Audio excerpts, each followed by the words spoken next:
Previously on Illusion of Gaia.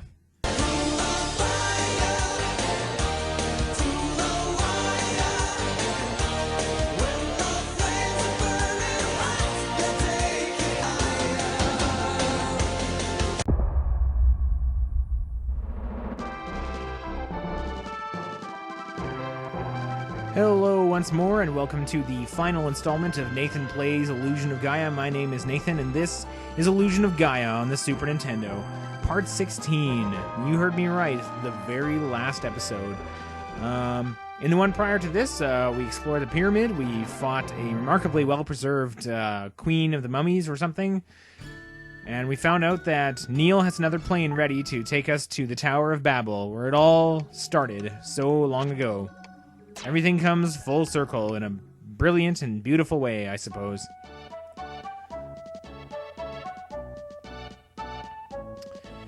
Even right up until the end of the game, I'm not able to keep my inventory button select and my pause button start straight. But I took the quick opportunity to drop off one last red jewel. I fell well short of the 50 mark, I think it is, to get the last thing. And then it was off to talk to Neil, who's going to take us. This time the airplane won't crash, he says. Well, I like those odds. So it's in the plane we go. And that is not how airplanes work, as far as I'm aware. I mean, I don't have my pilot's license or anything, but pretty sure that is a fishy way to fly. Over Babel.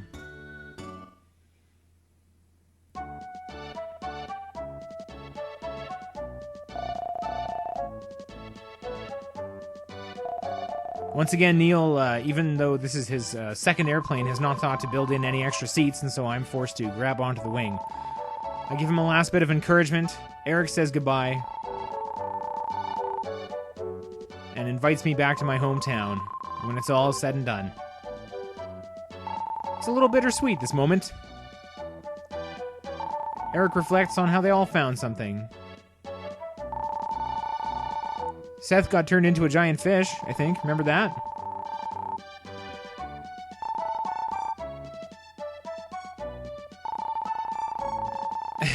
Oh, Eric, you big jokester.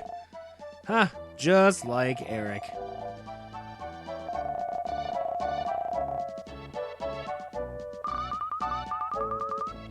Grammar gets a little bit confusing there, not entirely sure who's talking. Also, the direction of the clouds kind of makes it look the plane is descending constantly. But no time for that. Off we go.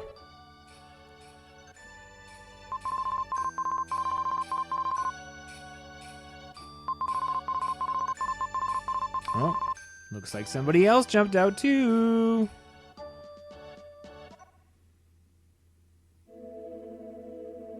And here we are, the entrance. Is deathly quiet. Time stood still. I chickened out and tried to leave. No good. Alright, well, I suppose the only way out is through. I wandered through the empty corridors for a moment and came across a statue of myself. How curious. Once again, the game tried to tell me something, but I accidentally skipped it and found another red jewel. What it was saying was that the flute I had was discovered here. It's an important bit of plot. You would think that you'd make it so that you couldn't just press anything on the controller to skip past it, but there we are. I think they wanted to use that sidle animation one last time, so they put a random pit of spikes in that we'll never see again, and the barrier blows me back against the wall. Once again, a piece of dialogue that I totally skipped. Something seemed to fall from the flute. Well, let's see what it is. It's King Edward's crystal ring. Huh, how about that? I thought it was a decoration, but it had been hidden there.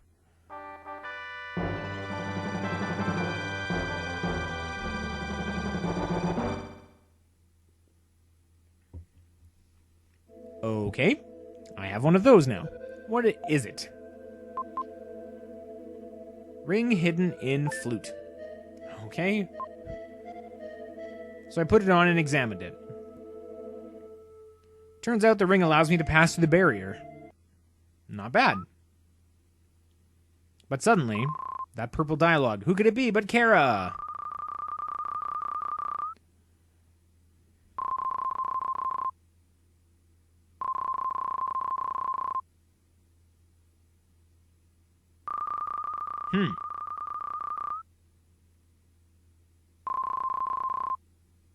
Oh.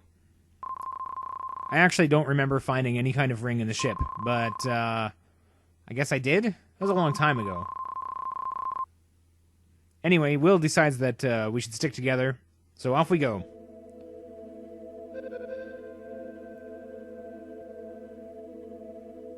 Adventure awaits. More empty hallways.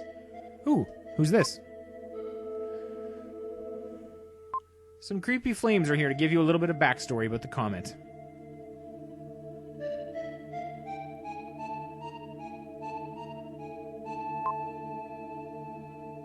Yes, okay, it tends to, I suppose.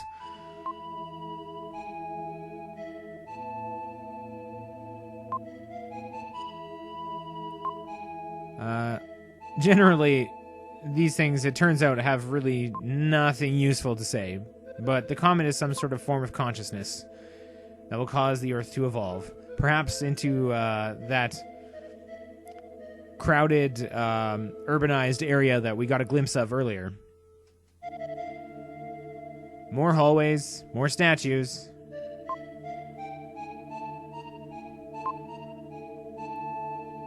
Oh, and we're told we're not normal. Well, thank you very much. That is a very judgmental thing to say. Oh, finally, some fighting. Sounds good. There's a save point here. Kara elects not to come inside. It's probably safe.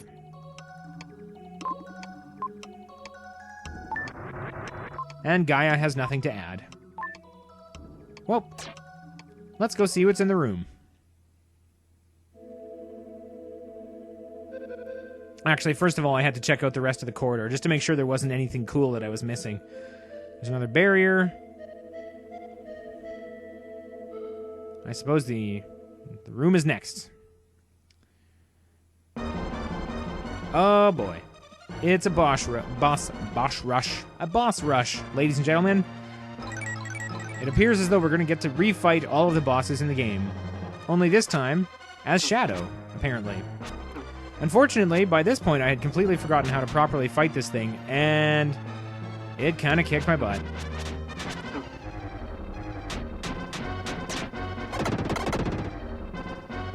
So, as any sensible person would do, having just barely saved my game, I reached out and pushed reset. I'm right there. I'm just going to do it again. I don't want to lose any of my lives or whatever. Second time, went a lot smoother. I remembered what to do, and was able to get some good hits in. Actually managed to finish it in one cycle. Not bad. After defeating the boss, you revert back to Will.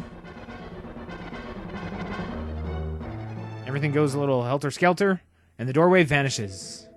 The doorway vanishes. So I ducked into the save room one more time to top up my health, and then it was time to go on to the next floor. The barrier was now open, and we could continue. I hit pause there for a second just to see if there was any kind of a map, like there have been in the dungeon areas, but there was not. Another door. And further on up ahead, another barrier. Okay, I see how this is going to go. Boss number 2.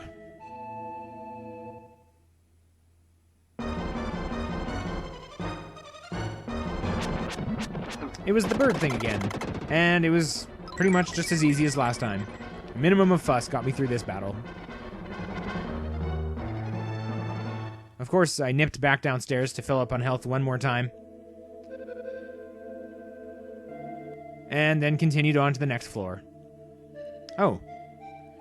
Wasn't a floor so much as some sort of funky light beam thing. Oh, it's an elevator.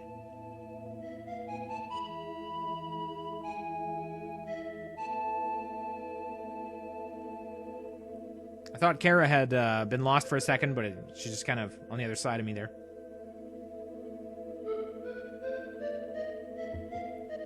Always have to check out the rest of the room, and there's nothing there every time. What was this boss again? It's... oh no. Not these guys again. This was a fight that gave me a lot of trouble the first time around, as you recall. And I'd forgotten some of what I did, but the general principles of it came back to me. Unfortunately, I got a little greedy and I tanked it out a little too much, and it cost me the battle. I proceeded to lose a couple more after that. As you can see, my my lives are going down in the top there.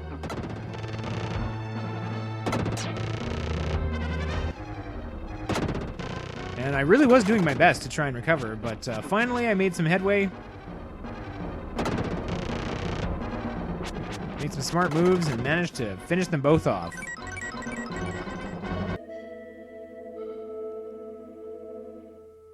It was on to the next floor. Same as the last one. And what even was the next boss? Again, I couldn't remember. So, it was interesting going into here. Into this room.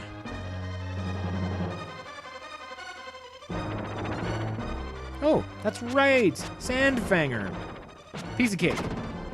Beat him without taking a scratch. My health and lives were still in quite poor shape after the last few battles, but I was hoping I would either find another save point, or, I guess, worst case scenario, I would just start over and do it again. When I come out of the room, Kara's gone.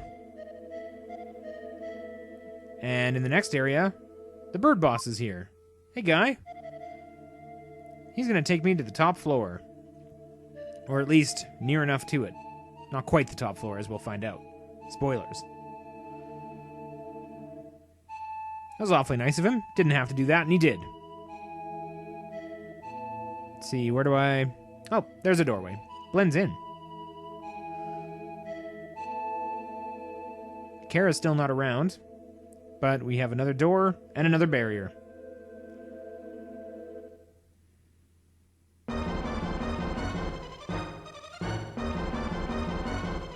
Even though I had just done it recently, this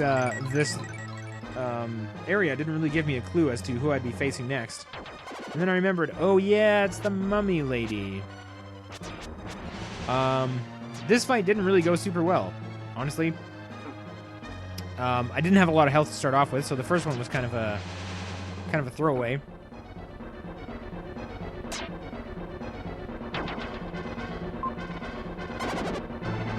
And as a matter of fact, it went poorly 2 more times, and I ran out of lives completely. I was rather curious what would happen, if it would just give me a game over or what. There's the bouncing Pez. There's my last life. But the penalty was actually not too harsh. It just kicks you back outside the room with a full health bar instead of just half. Really no progress is lost. You can walk right back into the fight, and so I thought, man, I actually did okay. This fight went not great. It was still pretty sloppy, but I got the job done this time around.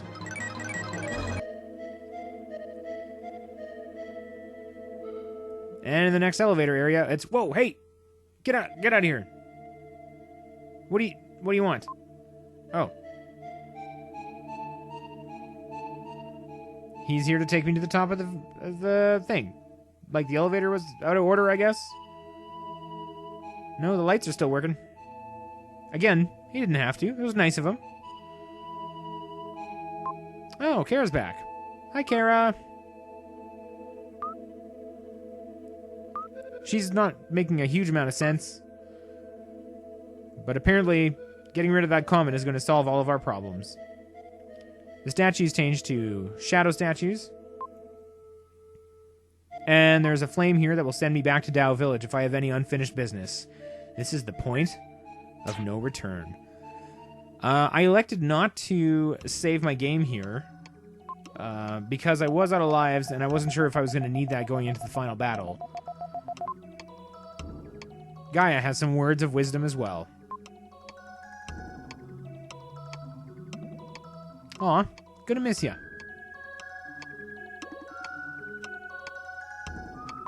Oh, the comment is Dark Gaia. I suppose that makes sense. Why not? As I like to say.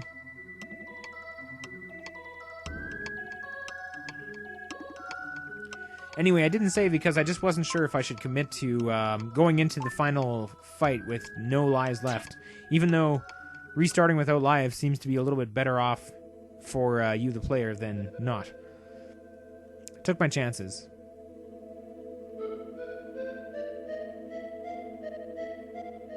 One last door. There's a body here.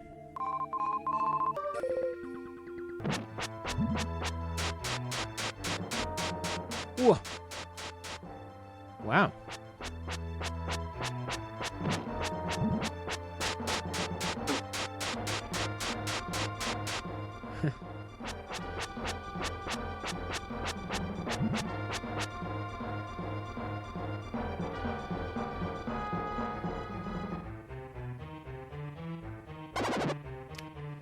Dad has some more baffling words of wisdom. And we find out that we're evolved humans already, apparently. Us? Long ago, there existed biological technology using the light of the comet. It's another one of those ancient technology. People could do anything they wanted to. Also genetic engineering, which is kind of neat. I don't know what a camel is. I've met Krugs before, but not camels. And then, of course, it all went terribly wrong. See also Grandia or Castle in the Sky or any one of a number of ancient race of superior beings destroys themselves narratives.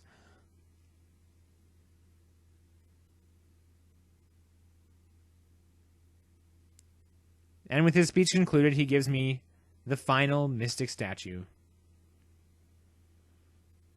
Gimme, gimme, gimme, gimme. There it is.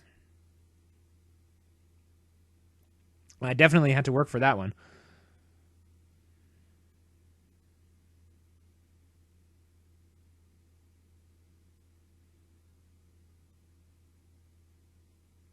Everyone says they're taking me to the top floor, and then the next thing says it's taking me to the top floor. Is this the actual top floor? Okay, this looks very top floor-ish. Top floor-esque.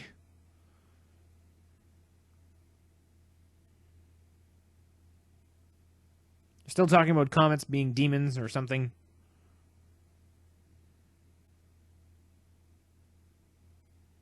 And with that, a whole bunch of other flames blink into existence. I took a look over the edge and whoa, we're high up. That's the curvature of the Earth right there. Okay, don't look down. Let's see what the rest of these have to tell us.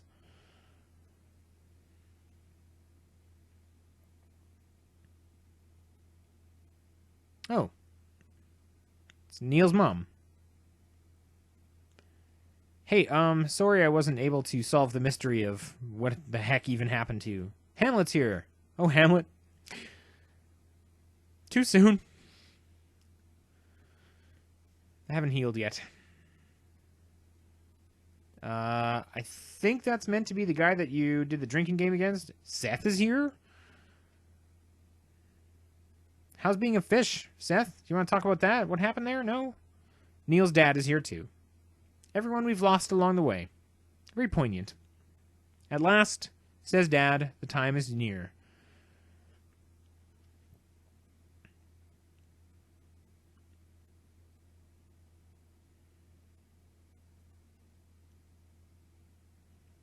We joined and became the Light Knight. The Firebird was released. The statues do a thing. It's all very epic. Probably even more so if you don't have me talking over it.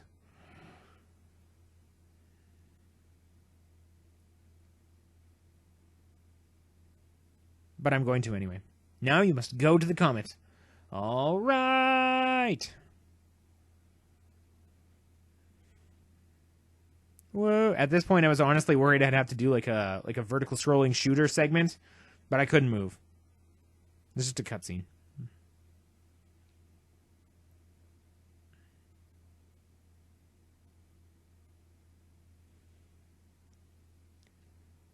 Let the final battle begin. Standing on the comet. Ew, weird face. Yuck. Just one enemy. Had to check that out. The face's only attack is this. It barfs a green ball into the sky, and then smaller green flames come down and hurt. I can now shoot firebirds, which is kind of awesome, and I can only hit the mouth once per cycle, basically. So 1 hit, 3 damage, and then a lot of dodging. Some of the streaks are so fast that you actually can't really dodge them like at all, which is kind of disappointing, to my dismay.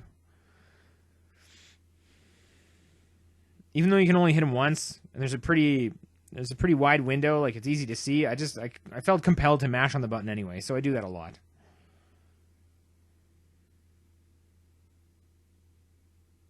So hit, dodge, dodge, dodge. Pro tip, try staring at the top of the screen and just sort of keep in your peripheral where you are, but I learned that from people talking about how to get better at shmups. You know, the shoot 'em ups? Anyway, that was the last hit. Fades to white, and then, of course, the final form. Terrifying. Oh my goodness. And the final form, I have to say, of Dark Gaia really worked me over. It shoots these bubbles that you can take out with 1 hit. It shoots these super difficult to avoid sparks, and occasionally barfs a green light out of its mouth. The battle was very short-lived, and I did no damage.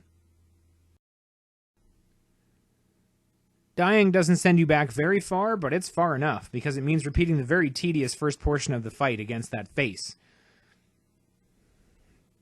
I got decently good at that. But every time I got through it, this thing would just destroy me.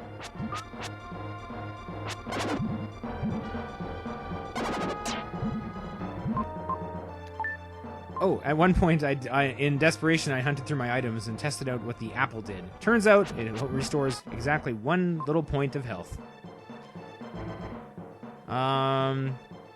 So after 10, this was my 10th attempt. After 9 attempts, this is number 10, I paused the game here because I am currently Googling what to do with this final boss. I'm at a stage in my life where I just don't have the time or inclination or emotional stability to fight a thing over and over and over to try and figure it out. I was like, I'm right at the end of the game.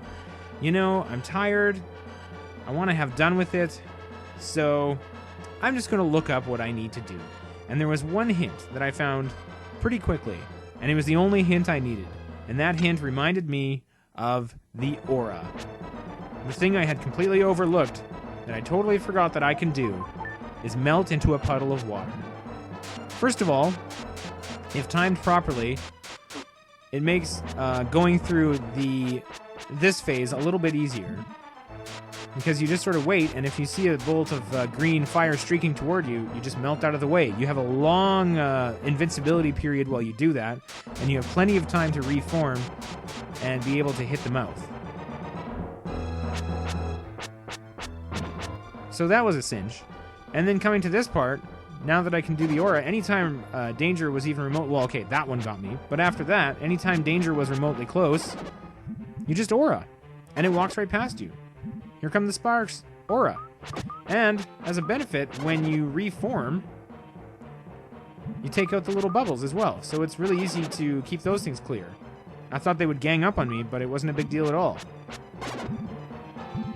So, on my 10th attempt, having Googled the answer, I read no further strategy than just use the aura, but it was all I needed to know.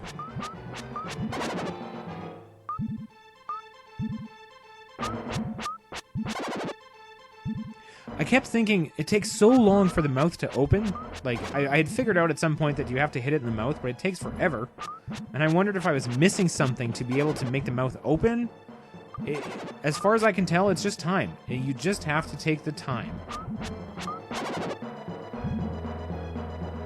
And because I'd forgotten that I had this power completely, because I'm bad at video games, I had no way of taking the time that I needed.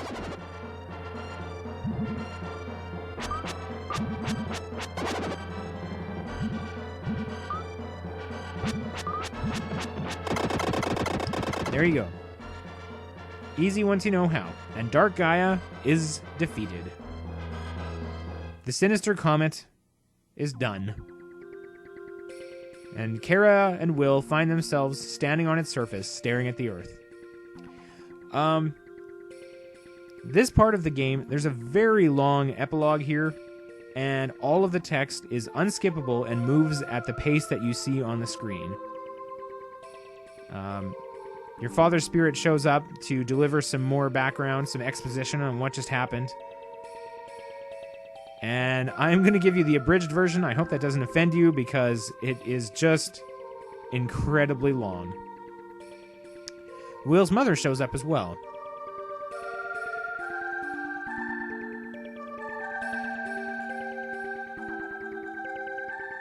I mean, it's sort of touching in a way, but at this point, maybe I lack the attention span or something. But I kind of just wanted this to keep moving.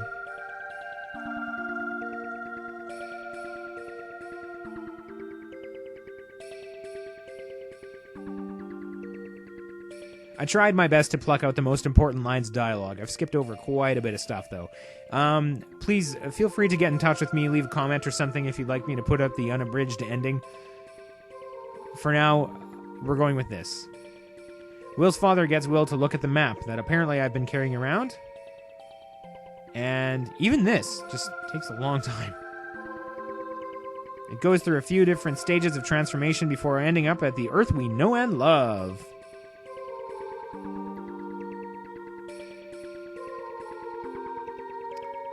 Thanks to the passing of the comet, the Earth has evolved into something new. Time has passed incredibly quickly because of the tower and its strange effects.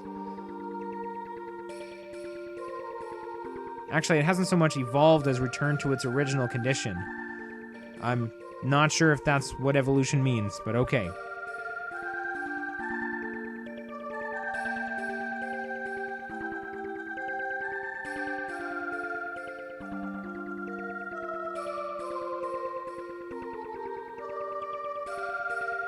We find out that we will no longer be together once we leave this place.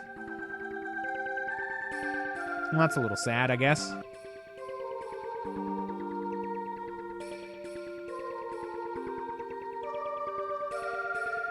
Get it? Bright? Because they're kind of fires? Bright future? Okay. And off they go, looking like they've been hoisted off on fishing lines. Leaving us alone on the comment to consider our fate.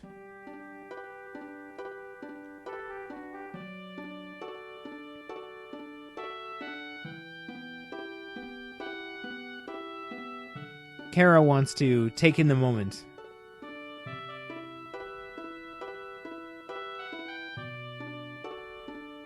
She wants to burn Will into her memory. But the lack of punctuation in her list here kind of makes her sound like a serial killer when you read it.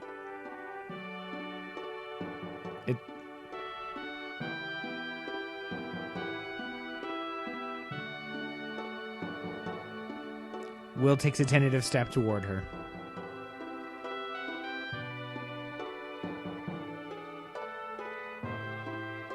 It's kind of sweet, I'll be honest. I mock, but...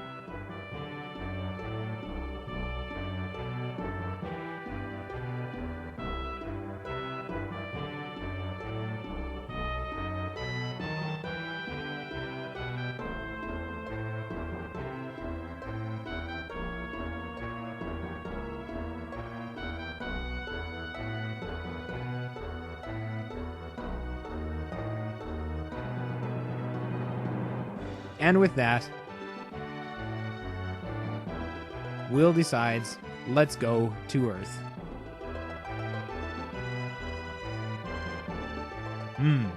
Says Kara.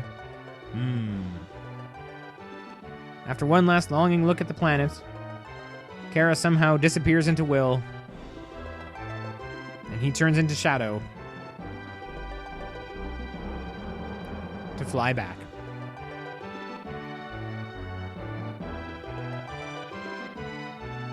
You would think the credits would roll, but no. It's time for Epilogue Part 2. Which again, I will be abridging greatly.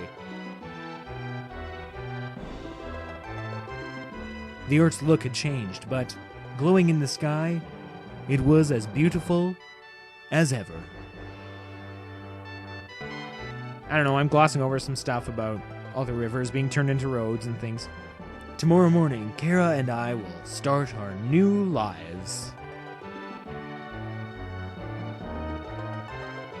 The Tower of Babel stands tall, as if it knows the whole future of the Earth. I like the suggestion here that this one random building in a city is actually secretly the Tower of Babel the whole time.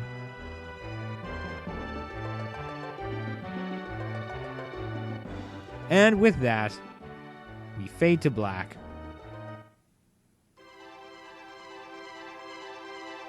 And roll them credits.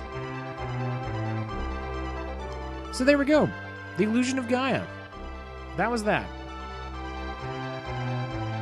A fun game, a game worth playing, as a matter of fact. If you're at all curious about it, it was actually satisfying to play, even if the story was kind of confusing and sometimes I got pretty stuck. There's that nasty difficulty spike with the vampires, but I think you'll be okay. These credits were very, very long as well, so I'm giving you, once again, the highly abridged version of them, very condensed.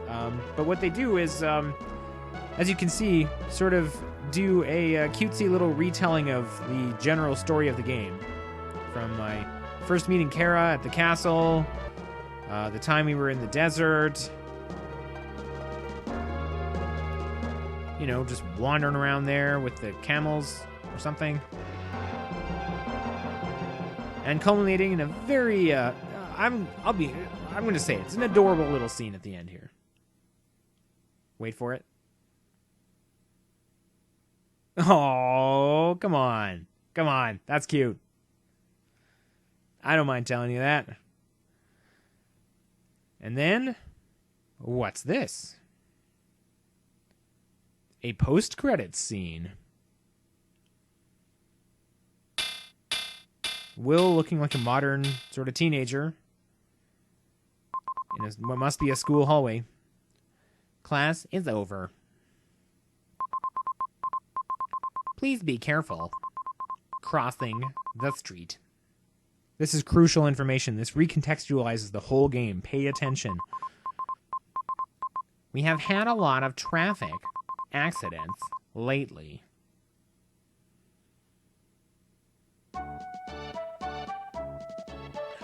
It's my crew! I found them! That's kind of a happy little ending there, too. We're all reunited in the modern day. Good to see y'all. So yeah, once again, that was Illusion of Gaia on the Super Nintendo. Definitely worth checking out if you're interested and want to play a fun little action RPG. Not so much for the obsessive compulsives or the people who have to 100% everything, because you will be digging through every nook and cranny because you can't go back, as you saw. It's always forward. But I enjoyed it. I hope you enjoyed watching it. I've had a lot of fun making these videos. I think I have the next one in mind already, so we'll see where that goes. And yeah, if you want to see the unabridged epilogue and credit sequence, give me a shout. You know how to find me. And that's all I'm going to say about that. Thank you ever so much for watching. We'll see you next mission.